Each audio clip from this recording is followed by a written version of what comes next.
Noi siamo partiti dal concetto che se vuoi arrivare ad avere una città sostenibile o un quartiere sostenibile devi partire dalla singola unità, quindi dal condominio. L'evento sostenibile si fa intanto cercando di eliminare la plastica. Per esempio noi col Sassuolo Calcio abbiamo fatto in modo che ci fossero 300.000 di queste.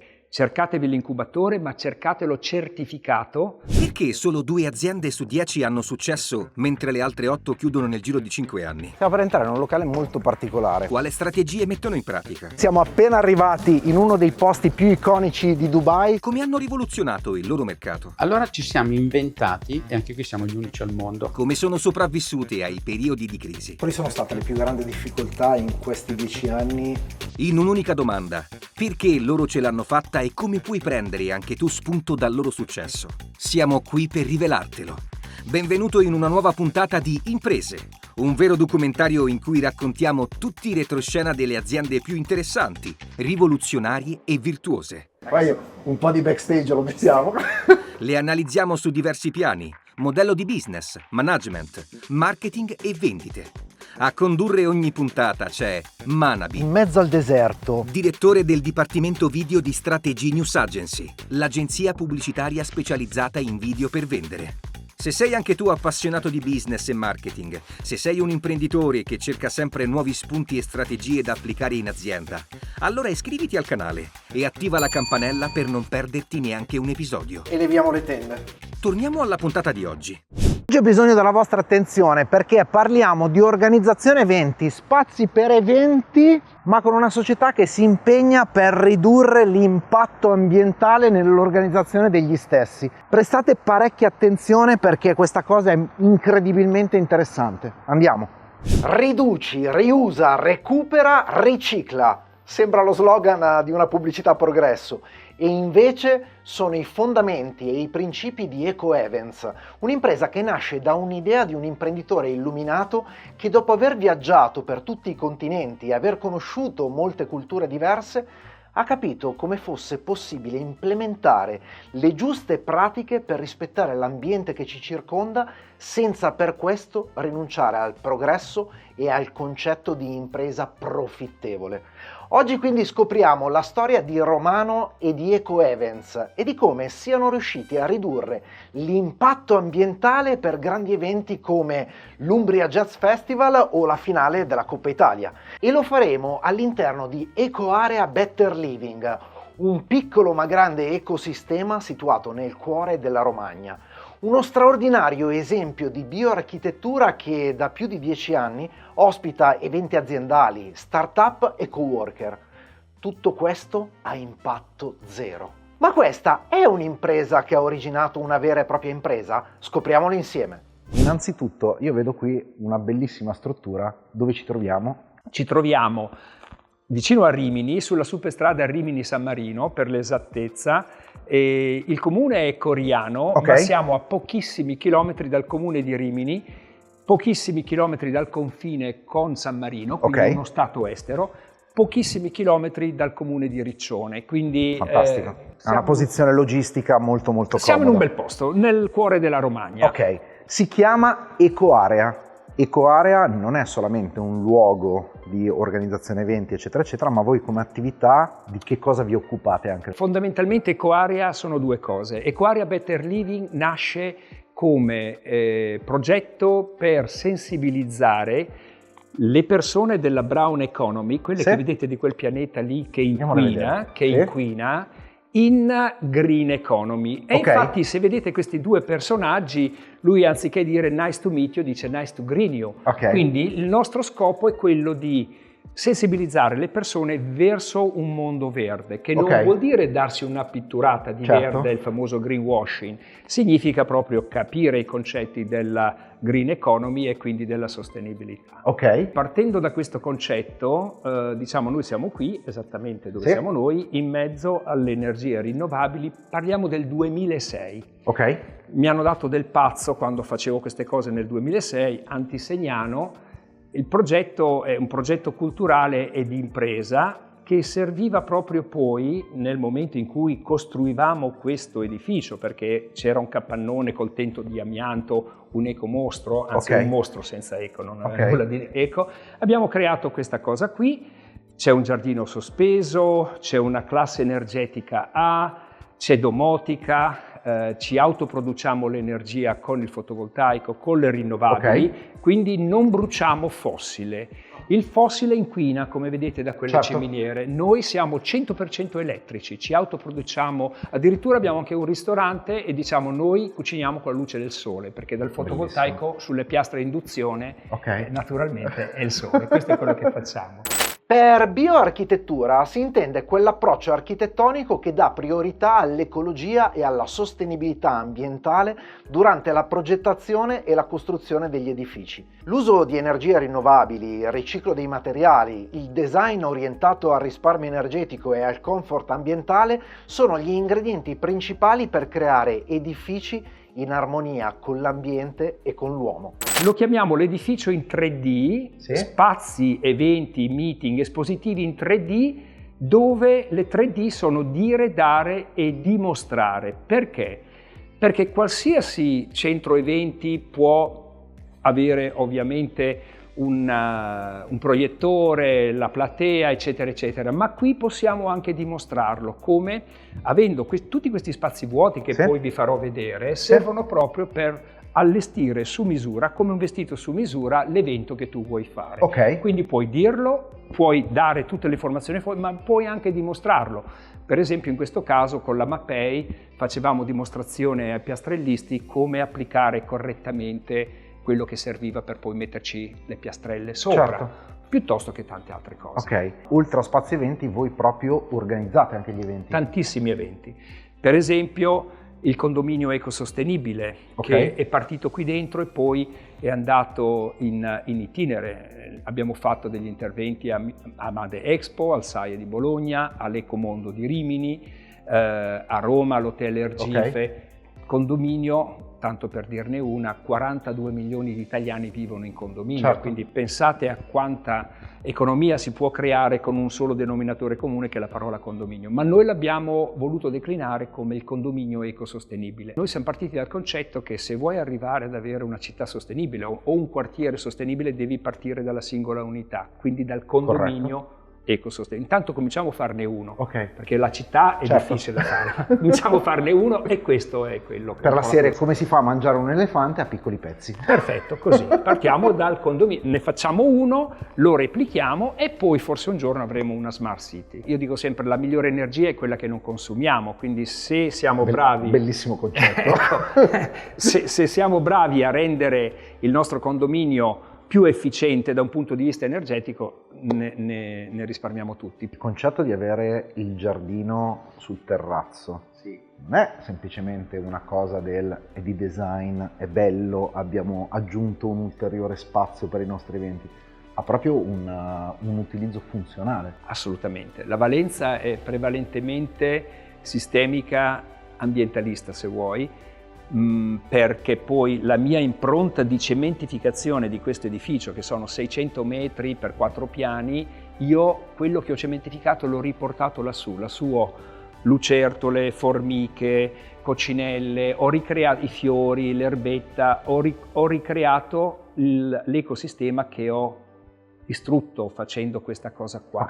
Ma con la terra che ho sul giardino rinfresco d'estate, perché comunque c'è un sistema di irrigazione, quindi anche lì 4-5 gradi in meno, e d'inverno quando gela eccetera eccetera la terra mi fa da cappotto. Bellissimo. Quindi sto meglio come persona, ma sta meglio l'edificio, sta meglio il mio portafoglio perché risparmio soldi in bollette. Il nostro pianeta era già perfetto, noi siamo i parassiti, noi esseri umani siamo quelli che vanno a scombinare un sistema che di per sé era già perfetto. E quindi EcoArea Better Living è anche questo, una filosofia di far capire alla gente che noi non dobbiamo cambiare le cose, siamo noi che dobbiamo cambiare. Siamo noi che dobbiamo cambiare i nostri stili di vita, che non vuol dire sacrificarsi, non vuol dire rinunciare, semplicemente modificare leggermente i nostri stili di vita. Quella dove ci troviamo è quella che possiamo definire la sala principale del palazzo. Sì, è l'auditorium, qui possiamo mettere a sedere fino a 170-180 persone, lì c'è il palco. Questi gradoni sono i gradoni dove abbiamo le sedute per fare i nostri meeting, le nostre convention. In questo momento lo vedete vuoto perché da domani parte un allestimento di un grande evento che ci ha chiesto: vogliamo la struttura vuota perché portiamo noi tutto quanto. Funziona un po' come se volete il padiglione di una fiera. Avete un padiglione vuoto e fate il vostro allestimento.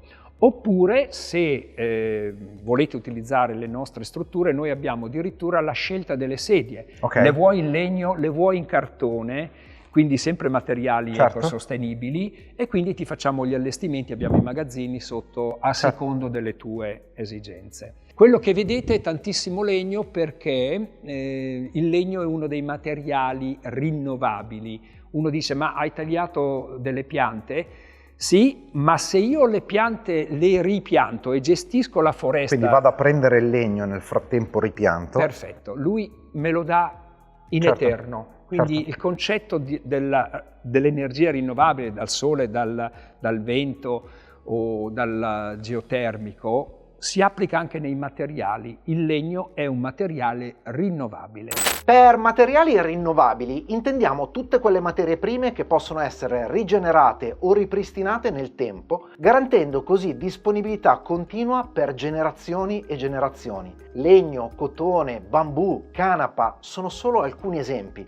Le materie prime rinnovabili sono cruciali per l'economia sostenibile ed il nostro compito è molto semplice. Quando ne facciamo uso, dobbiamo preoccuparci di ripristinarle, garantendo così la conservazione delle risorse per noi e soprattutto per le generazioni future.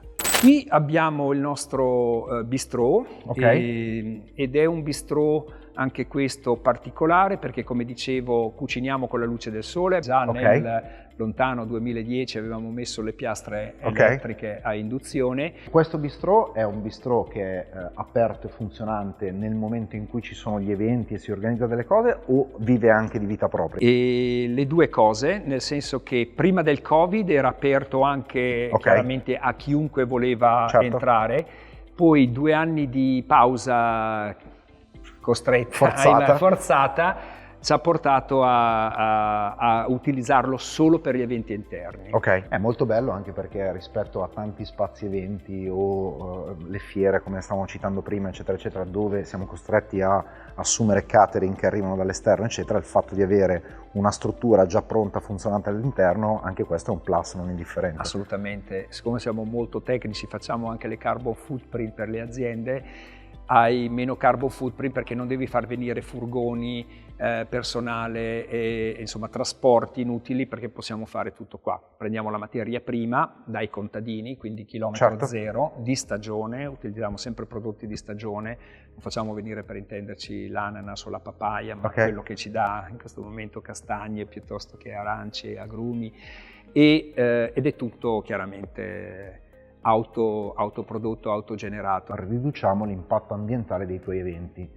E mi domandavo, in che senso? Cioè, praticamente, che cosa avviene? Se, non so, Umbria Jazz, per esempio, ha voluto abbassare l'impatto di Umbria Jazz, siamo andati a Perugia e abbiamo raccolto tutte le persone dell'ufficio acquisti, del marketing, dell'amministrazione, dell'ufficio commerciale, pubblicità, eccetera, eccetera, e abbiamo fatto compilare loro dei questionari per capire dove erano gli elementi dove noi potevamo effettivamente abbassare il loro impatto. Poi abbiamo fatto, insieme a Lega Ambiente Nazionale, che hanno un comitato scientifico di 160 esperti, CNR, MIUR, ricercatori, docenti universitari, un protocollo di 115 buone pratiche suddiviso sui settori come appunto mobilità, economia circolare, comunicazione. Siamo andati ad analizzare tutte queste cose e abbiamo raccolto dei dati per fare in modo da ridurre in ogni singolo reparto la carbon, quindi i gas serra che vengono,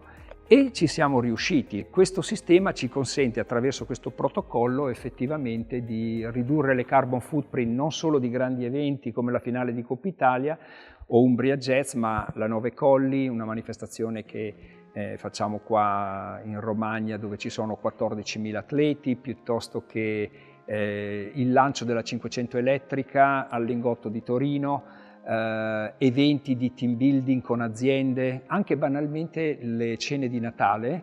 Adesso molte aziende vogliono certificare l'impatto della loro cena di Natale. Il main sponsor della Coppa Italia, come vedete, è Frecciarossa. Allora, Frecciarossa ha investito evidentemente dei soldi per tutta la comunicazione. Allora abbiamo detto, voi volete fare qualcosa di più oltre che dare un contributo economico alla finale della Coppa Italia? La risposta è stata sì. Allora pensate che sul sito di chi va a comprare il biglietto della finale, interisti, fiorentini o anche gente che semplicemente non erano di parte, se prendono il treno gli date uno sconto. Il treno è il mezzo di trasporto più sostenibile. Se io devo spostarmi da Milano a Roma in macchina, inquino molto di più che non col treno. Quindi anche banalmente facendo una comunicazione loro hanno venduto più biglietti, hanno evidentemente dato ancora maggiore efficacia al loro messaggio, che sono main sponsor. E così abbiamo ridotto il numero di persone che sono arrivate all'evento in auto, magari da sole con una macchina, anziché organizzare una macchinetta. Esatto. Vi faccio vedere quando Ecoarea è vestita, perché finora l'abbiamo vista svestita, cosa succede. E qui vediamo un allestimento molto particolare. Sono fondamentalmente degli specchi fatti da un artigiano e un architetto che ha detto: a Rimini ci sono 1000 erotti architetti, non c'è lavoro per tutti gli architetti, quindi faccio l'interior designer. Nello specifico si è inventato un mestiere artigianale, quasi lo definisco del Rinascimento, no? Noi avevamo delle bellissime botteghe artigiane.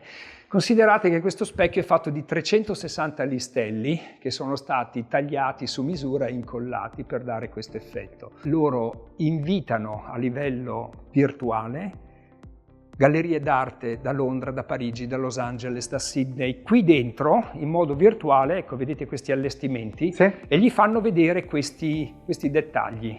Glieli fanno vedere, glieli fanno toccare con mano, gli raccontano come sono fatti questi specchi. E che ci crediate o no, ne sta vendendo diversi, ovviamente non in Italia, ma immaginate Emirati Arabi, ma anche navi da crociera, piuttosto di persone facoltose che possono permettersi. Molto belli.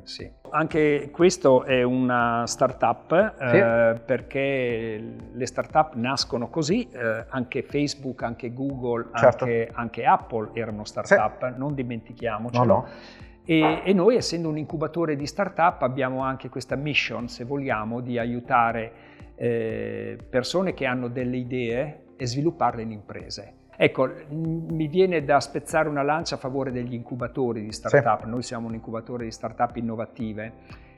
Se hai una buona idea, cercati un incubatore che ti può aiutare a svilupparla, perché da solo è difficile. O sei un genio e riesci a fare marketing, comunicazione, sviluppo, brevetto, piani di business plan per andare a chiedere i soldi alle banche o comunque crowdfunding, eccetera. Oppure il mio consiglio è fatti aiutare da professionisti. Come scegliere correttamente da chi farsi aiutare, perché lo dico perché viviamo in un momento storico in cui c'è un'iperscelta da questo punto di vista, un'iperpromozione da questo punto di vista, ma ci sono anche tanti impreparati in qualche modo in questo mondo. Facendo coworking avevamo tante startup, non lo sapevamo, ma erano startup. Solo recentemente abbiamo cambiato il nostro statuto e abbiamo aggiunto la parte di incubatore. Allora, sappiate che fare l'incubatore non è un mestiere che ti puoi inventare. Noi abbiamo scelto di iniziare un percorso di certificazione con Invitalia e Cassa Depositi e Prestiti. Cercatevi l'incubatore, ma cercatelo certificato, e loro giustamente ti danno tutta una serie di paletti e di parametri e di misurazioni che se non le fai non potrai essere certificato. Quindi Certo. loro hanno alzato l'asticella enormemente. Ci sono centinaia di incubatori, ma come dici tu è difficile sceglierlo. Di incubatori certificati sono pochi. Questi sono i nostri spazi di coworking e fondamentalmente ogni scrivania che vedete è una postazione delle start-up. Questa è una sala riunioni fatta con i pallet, quindi cerchiamo sempre di utilizzare e riutilizzare. Vediamo le scrivanie fatte in cartone. Esatto, sì, questo è praticamente la simbiosi di quello che abbiamo fatto Sì. con la nostra startup. Roberto Carnevali ha portato il pallone, io ho portato la sostenibilità e l'abbiamo messo insieme. Molto bene.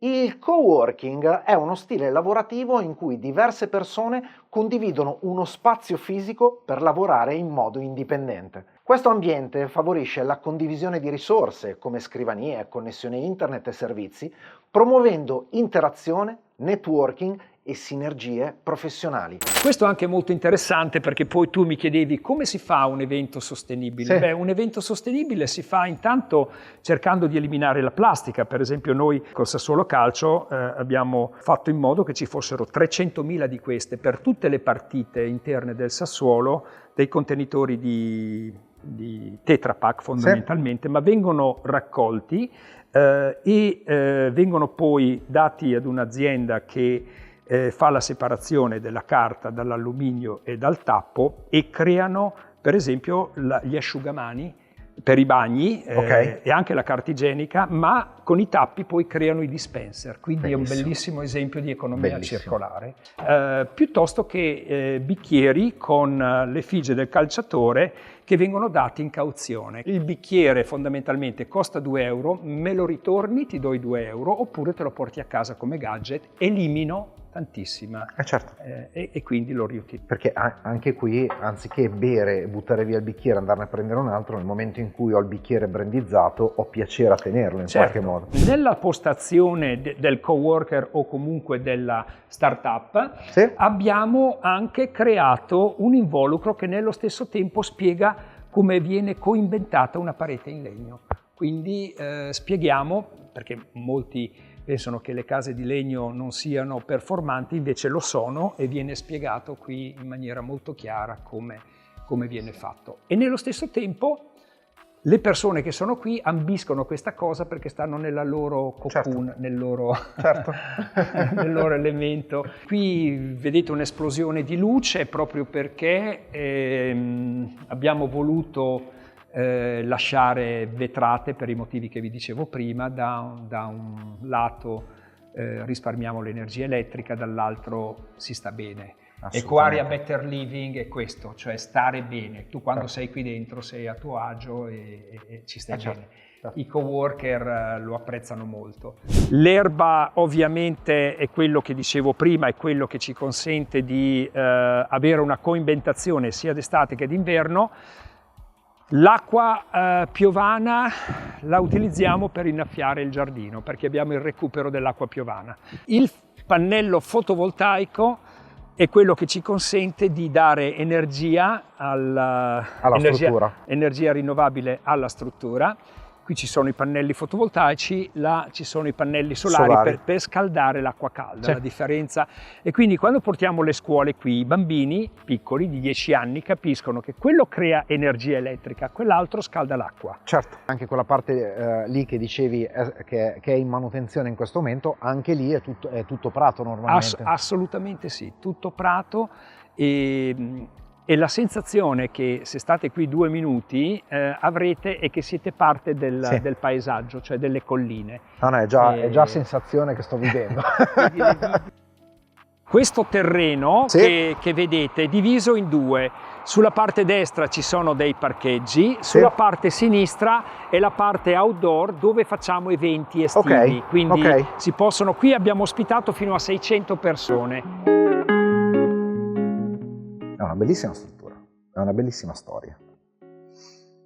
Quello che a me interessa, diciamo un po' scoprire, è perché mi affascinano le imprese, da dove ti viene l'idea nel 2006 di dire adesso costruisco questa cosa qui? Dai miei figli lì ho imparato cos'era la sostenibilità, perché all'asilo gli insegnavano già i concetti di raccolta differenziata, ma anche banalmente spazzolarsi i denti riempiendo il bicchierino d'acqua, quindi tutto lo spazzoli, c'era la clessidria di 1 minuto, ma quel minuto non deve correre l'acqua, quindi c'hai già il tuo bicchierino. Ti sta piacendo questa puntata? Allora immagina cosa potremmo realizzare per la tua azienda. Affida la tua azienda a chi è in grado di renderla memorabile e, soprattutto, più profittevole. Raggiungi il tuo obiettivo, vendi di più, aumenta i tuoi profitti e la tua fetta di mercato. Tutto questo grazie al team di Strategy News Agency e grazie allo strumento più potente sul mercato, i video. Trovi tutti i dettagli cliccando il link in descrizione. Il bambino che mi diceva mentre ti radi la barba, eccetera, eccetera, non lasciare il rubinetto. Quindi ho imparato la sostenibilità dai miei figli in Germania e ho detto ma guarda che bella cosa, la voglio fare anche in Italia, e da lì è nato EcoArea.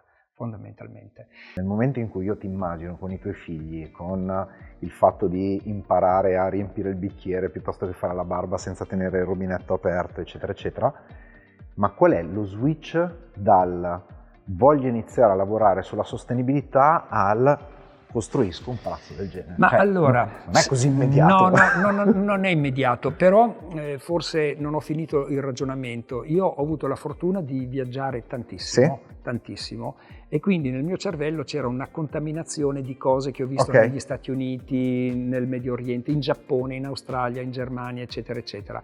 Tutte queste cose shakerate sono il risultato di EcoArea. Alla fine della fiera è il concetto di dare al mio territorio, questa è un po' la mia Itaca, no? Rimini. Tutti mi hanno detto, ma se tu lo facevi a Milano saresti diventato miliardario. Invece è stato un percorso difficile proprio perché abbiamo iniziato in un momento dove tutti mi davano del pazzo, perché la sostenibilità, dice, ma cos'è sta roba? Oggi effettivamente abbiamo la fortuna di lavorare con le squadre di Serie A piuttosto che i maggiori festival da Umbria Jazz, addirittura ci hanno chiamato Sky UK per fare dei lavori con la Sky UK. Il documentario della vita di Dickens in Italia l'abbiamo certificato noi e ci hanno fatto i complimenti gli inglesi, hanno detto addirittura insomma vogliamo usarvi come case study, come caso di studio. Quindi delle grandissime soddisfazioni, ma non erano partite con l'idea di fare un business, ma di ridare al mio territorio, alla mia Itaca, alla mia casa, alla mia Romagna, Rimini, quello che io avevo visto in giro per il mondo fondamentalmente. Volevo creare un punto di incontro, una volta ci si incontrava nelle piazze, poi ovviamente nei centri commerciali, ma non puoi fare questa cosa in un centro commerciale e quindi mi sono creato questa struttura. Quali sono state le difficoltà più grandi che hai dovuto affrontare e come le hai superate per riuscire a realizzare EcoArea? Allora, innanzitutto la burocrazia, perché come dicevo noi l'abbiamo comprato nel 2006 il terreno, abbiamo iniziato subito a lavorare nella progettazione, ma solo nel 2010, 4 anni dopo, ci hanno dato il permesso a costruire. Poi ci siamo trovati subito nella crisi, Lehman Brothers, eccetera, eccetera, quindi siamo partiti con questa cosa in piena crisi e l'accesso al finanziamento. Di solito i soldi ce li hanno chi non ne ha bisogno, fondamentalmente. Qual è il suggerimento che tu, dalla tua esperienza, sia di EcoArea che delle tue altre aziende, eccetera, ti senti di dare a chi sta facendo impresa oggi e o è una fase di rilancio o di nuova apertura, di nuova startup, di reinventarsi, oppure è in una fase di difficoltà e devo cercare in qualche modo di trovare il bandolo della matassa? Aspetta, tra un istante arriviamo al consiglio che Romano vuole dare a chiunque voglia fare impresa. Prima però è importante ricapitolare le lezioni che ci portiamo a casa dalla sua esperienza. 1. Troppo spesso si pensa che la sostenibilità non vada a braccetto con il profitto. Romano con il suo esempio ci dimostra esattamente il contrario. L'impresa sostenibile si può fare. Non solo si possono implementare pratiche ecologiche e socialmente sostenibili, ma questo approccio crea valore a lungo termine, garantendo un futuro sano per il pianeta e per il business. 2. Per realizzare grandi progetti bisogna iniziare dal piccolo. Se vuoi costruire un puzzle di 10.000 pezzi, sempre dal primo tassello devi iniziare, e poi il secondo, il terzo e così via. Senza questa buona pratica, il tuo progetto ha ottime possibilità di rimanere solo un'idea. 3. Impara ad osservare. Romano si è creato l'opportunità di girare il mondo, di affacciarsi a cose nuove e a molte culture diverse dalla sua. Si può pensare che questa sia stata la sua grande fortuna, e in qualche modo lo è. Ma tutto questo sarebbe servito a poco se lui non avesse messo in campo la sua grande capacità di osservare, di studiare e di imparare dai migliori per poi fare suoi quegli insegnamenti. Ma ci sono tanti altri spunti in questa puntata e mi piacerebbe leggere nei commenti qui sotto quelli che avete trovato più interessanti e magari quelli che applicherete da domani nelle vostre attività. Nel frattempo mi raccomando, lasciate un like, iscrivetevi al canale e condividete questa puntata, perché la settimana prossima parleremo di un settore molto delicato, la sanità. Scopriremo come un'impresa privata è passata da semplice società di servizi ad un network che conta 12 strutture medico-sanitarie che garantiscono a decine di migliaia di pazienti l'erogazione dei servizi sanitari in maniera rapida e senza code interminabili. Tutto questo nella prossima puntata di Imprese. Ora però torniamo al consiglio di Romano e noi ci rivediamo la settimana prossima. È una cosa banale, ma non lo è. Cioè, prima di avventurarsi in una nuova impresa o una startup, di essere, la sicurezza non c'è mai, ma di pensarla molto molto bene, perché non è detto che la tua idea possa tramutarsi in una pepita d'oro. Ricercare, studiare, trovare un mentore che ti può aiutare, meglio ancora del commercialista, perché a volte i commercialisti, con tutto il rispetto, non conoscono bene le intrinsecità di una idea, di una nuova impresa, eccetera, eccetera. Fare tanta ricerca, tanto lavoro, non lasciare nulla al caso, metterci la passione, il cuore in quello che vuoi fare, perché fare non si chiamerebbe impresa, no?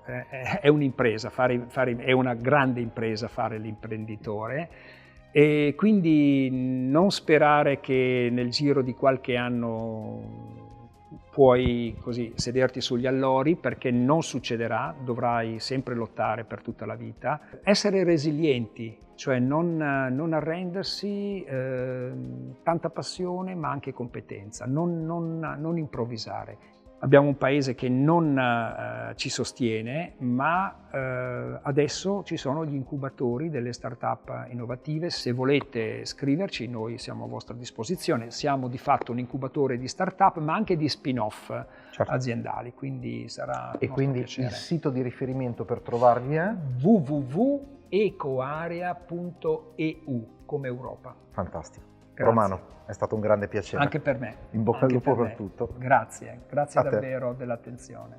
Buona giornata. E lo faremo all'interno di Ecoarea Better Living, un piccolo Quello del condominio eco, dici? No, secondo piano quello dove c'è lo sfondo anche con lo sfondo interno. Delle luci in mezzo. Mi piace quello lì. No, stoppa adesso. legno, cotone, bambù, canapa, sono solo alcuni esempi. Vai! E noi ci rivediamo la settimana prossima.